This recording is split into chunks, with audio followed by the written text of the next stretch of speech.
There have been more than $32 million spent on a primary in this congressional district, which is now the most expensive House primary ever in the United States. Is it worth it? You'd have to ask Miriam Adelson on May 20th if it was worth it. Because, you know, they tried to buy my vote for 14 years and it was never for sale. Now they're trying to buy a seat here in Kentucky. I think they underestimated the reserve price of my constituents. They waded into this. They thought they could buy this seat with a couple million. That didn't work. And now they're throwing good money after bad. The thing that surprised me is how much money we've been able to raise. I don't have 3 billionaires who want to just throw their money away. I've got the grassroots, tens of thousands of donations. Average donation for me is about $80. And we've been able to go toe to toe. A lot of that 32 million is coming from our side, but it's coming from regular working Americans. When you say that they spent money to try to buy the seat, who are you talking about specifically? I'm talking about the Israeli lobby, AIPAC, Republican Jewish Coalition, Miriam Adelson, Paul Singer, and John Paulson. These are the groups that have given 95% of the money to my opponent because they're mad at me over foreign policy. Now, what's interesting is my policy has always been no country is special and no country deserves my constituents' taxpayer dollars. So I have never voted for foreign aid to Egypt, to Syria, to Israel, or to Ukraine.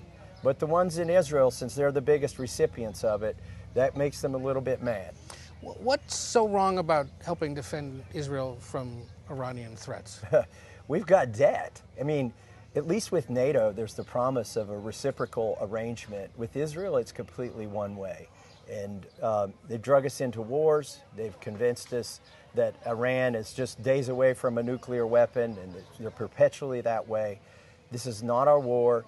Israel, for instance, funds abortions publicly. I think a lot of Republicans would be aghast to know that we're giving $3.8 billion a year, every year, to a country that funds public abortions. You know that kind of criticism doesn't sit well with fellow Republicans, at least in the House Republican Conference, that there are others who've accused you of all sorts of things regarding Israel, regarding the state of Israel, regarding the Israeli government, regarding Jewish Americans.